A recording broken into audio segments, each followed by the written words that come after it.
Hello, welcome. Thank you for joining me. I'd like to share a little bit more on my experience working with kids, some of the insights and some really heartwarming experiences that happen. I was working as a parent helper in school with my kids growing up, just going back prior to that when I was at school, and perhaps those of us heading into our 60s now might remember school was a bit scary when I started. I was a little rougher than when my kids were growing up. There was big changes from when I was young and in school to when my kids were. So grateful for that. And of course it's changing all the time.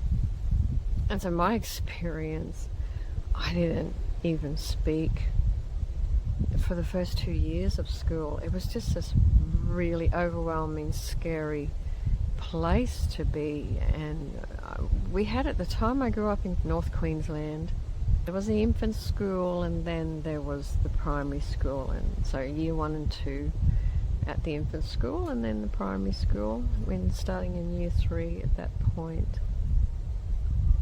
My experience in year 3, I guess this was a really defining moment at school. I remember this day, the principal came in. I was just so introverted. I'd only really just started to communicate with teachers, and the principal comes into the class and it was a terrifying experience. He's an authority figure, he's loud, and he comes in and he's like, right, we want to see what you're learning, and he draws a clock on the blackboard. Right, I'm going to call somebody to come and put the time on the clock.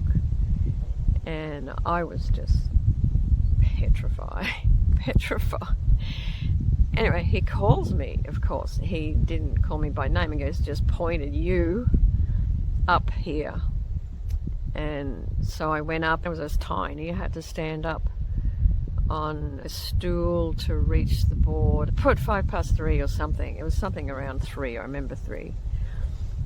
I knew how to do it, but I was just so petrified at the time. I just froze. And he's like, come on. And he was getting louder and closer to me and raising his voice. And you could imagine how conducive that is for a child who's already freaked out. And then he's like, okay, what's your name? And I had no idea. I really had no idea. I had completely forgotten my name. Where do you live? I had completely forgotten where I live. I didn't remember who I was. I didn't remember my name. I couldn't speak. And I couldn't tell him I couldn't speak and that I didn't remember. And so he had a ruler in his hand. He just starts hitting me on the legs. Come on, tell me, what's your name? You must know your name, and whacking me across the legs. And I remember just the sting of that. And it was just this really terrifying experience. And he just got frustrated and said, go back to your seat. And I was never so glad to get back to my seat at that point. I'm so glad it's not like that these days. I mean, my kids were growing up, I would have marched in there and had something to say, of course. Anyway, some of us might have had some of those experiences in those early days of schooling.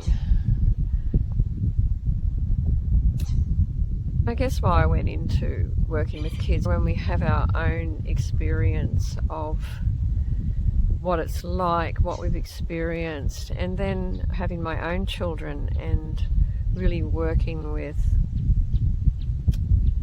understanding them and how can we help them, what do they need, and what's kind and what's loving and what's conducive to learning and to experiencing. And of course, when you have a really quiet, shy, withdrawn, introverted child, yelling at them, getting in their face is, from my own experience, absolutely not the way to reach them at all. And it's also not the other way either, to be coddled, to hold them and to protect them from the world and to wrap them up and really coddle them, keep them safe and quiet and not stretching them, not challenging them. They do need that. They need to be challenged. They need to, but there has to be a way. And I found this work that we do perfect for that. And, you know, perhaps you're listening and you haven't had children, but you don't have to have had children to really understand this either, because even if you're not going to have children, you have a child within and you had a childhood. So you've got lots of experiences, you've got lots of learning, you've got lots of experience of what to not do, what to do, what it was that you would have needed. Even the inner child healing and clearing that we do is a lot about going to these parts of us and working with them now and being there now. And that's why I say it's not about coddling these very scared, terrified, sensitive, introverted children. It's not about coddling them, but it is about creating a space for them, a space where they can just start to come into that and stretching them. It's about teaching them to be present and to be strong and to be okay in the world, be okay in themselves, but to be okay in the world, to build that confront muscle, to build a courage and to build a way that they can have a go at things and try things, and encouraging them to learn and to have a go, and that it's okay to make mistakes and that it's okay to be sensitive and to feel everything and to be able to manage that level of sensitivity and those feelings. But to also, I think the most important thing that I wished I had have had was to be encouraged in a way that I could have a go myself and to just have the time, to take the time to try things in a space. I guess it is a safe space, really, that we're creating as well.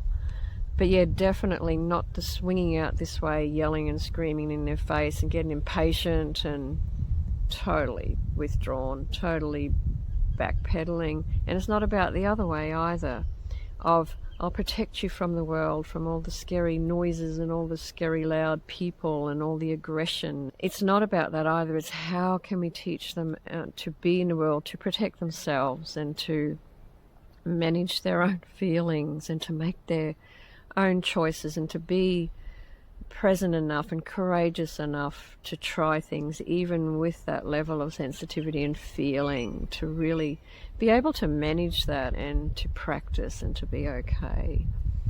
And so I had kids myself, and exploring and experimenting with that, where I was coddling too much was really where I had more of a problem as a parent, wanting to protect them and wanting to keep them safe and wanting to protect them from that bad, loud, aggressive world out there. But that's not helping. It wasn't helping at all. For them to build their courage and confront, to step out into the world and explore it and live and be and engage and bring, and that wasn't helping. So that's probably the biggest thing I learned as a parent. I had to work with that as well. I've worked with adults, whether they're parents or not, with the inner child work, to be there for that child. I'll give an example. When I was mentoring in the schools, it's so interesting in the pay it forward thing, and teach what we most need to learn, and heal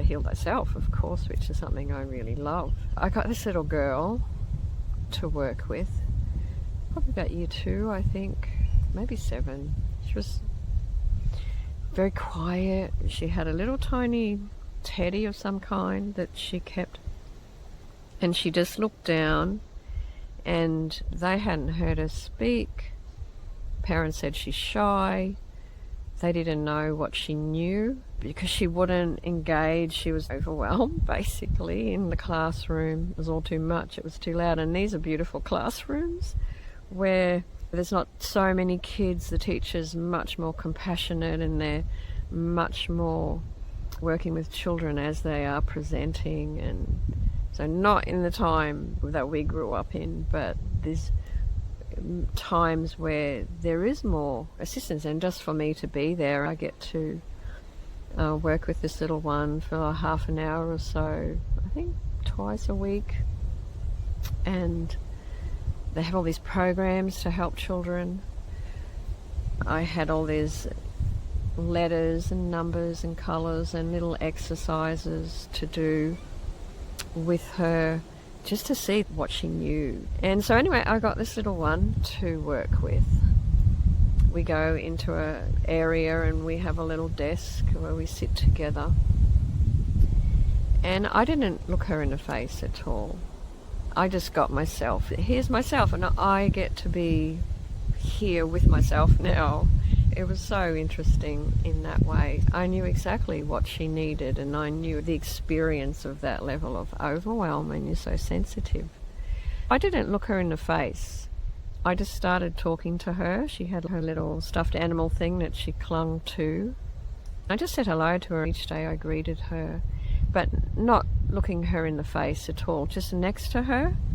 And of course, with the work that I was doing, it was about holding a nice, safe, protective space for this little one. So she's in this bubble with me, not looking her in the face, just talking to her. Oh, we've got some work that we could do. We could have a look at this. Oh, some maths. And I would just talk about it to her, just talk, not needing anything from her, not wanting anything from her. And I think that's a huge part of it, because it feels so pressured that somebody wants something from you. They need an answer, and we're searching for what do they want from me. So there's no pressure. I'm just looking through her work a few weeks, and we just do the same thing and still no answers from her. I worked with her for about 18 months, and it was probably about 15 months. I didn't look her in the face. We just sat there. I just talked and just creating this really safe space, this space where she could just start to breathe and start to relax. And she was very, very intelligent, and she knew all the maths, and she knew all the spelling, and she knew all of the letters and the colours. She knew all of these exercises that we had to do. So I wasn't so good at maths at school, so I'm telling her this. I wonder what this is. I think your maths that you're doing these days is pretty tricky. And I'd be like, oh, okay, that, and you have to add that. Oh, gosh, I don't know. And then she goes, the first time I heard her talk, oh, that's easy. And then she pointed to it, and when she talked, I did not swing around and look her in the face at all. I held my position, looking at our work that we were doing, and I was so excited for her, of course, but I just stayed very calm, very normal, very quiet, and just responded, oh yeah, I can see that. Now what about this one? Is that the same? Yeah. And she started telling me about this maths, and of course that's the way that we got to see what she was capable of. But I didn't react. I didn't turn and look at her at all. We went through a lot of these sheets with letters and colours and spelling, very much like that. We have teachers kind of watching on, going, what am I doing and how am I getting her to talk? I wasn't getting her to talk. It was just creating that space, and I was able to share with the teachers, because I said this was me when I was a child. And so you can't come at them in the face. It's just too overwhelming. And so the teachers did see her respond in this way. They started to work with her in the same way, and they started to get more responses out of her. Then there was just one day she came in and sat down, and she put a hand on me and she looked into my face and she said, "Hello, Nerida. What are we going to do today?" And that's when I just met her equally. Oh, okay, I think we're going to do this. The teachers want us to have a look at this. And then she's just started to talk more. She started to interact. She started to look me in the face. She started to look the teachers in the face. And she just started to come out of herself a bit more. And it was just such an interesting experience because I got to experience myself at that age and knew exactly what I needed, and I was able to pay that forward. I still worked at the school. That little one didn't need to come for the one-on-one sessions anymore. She'd quite integrated into the classroom and was working quite nicely with that, which was really lovely to see. I was still at the school, and I'd go to different classrooms and I'd have different children, and it would have been probably 2 years after that. I'd just come to the school and I was heading to a classroom. There was a changeover in classes, and there was a couple of girls and children walking further out in the next to the buildings, and then I heard this Nerida, Nerida, and really, really loud. I swung around and there's this little one, a couple of girls with her too, and she's waving to me. "Hello, hey Nerida."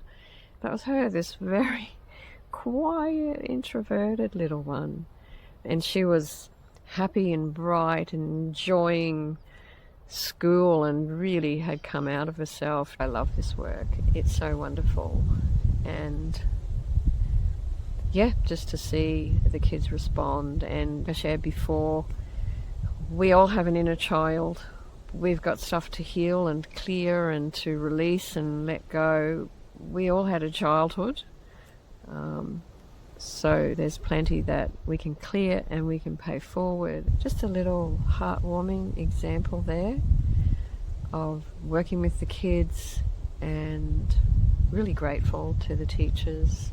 These days there's a lot more assistance and more understanding and willingness to work with children these days, where it swings out the other way, where it comes from that scary, overpowering, getting smacked at school when you don't understand something, or coming from that to swinging out the other way, where there needs to be that discipline, and there needs to be kids taking responsibility for themselves. So it kind of swings out into letting kids do what they like. There's less discipline. I guess it from overly disciplined to much less discipline. It's more about balance. We often hear in this work, may love restore the balance, and certainly that rings true in every way. We do need some of that discipline, and we need to be in balance with that. And with the inner child, with the inner work that we do, the inner healing is also about teaching ourselves to be strong and to cope and to take action and to step out there, paying it forward and having that intrinsic understanding from our own experiences and the healing journey, the things that we learn and how we can do things differently.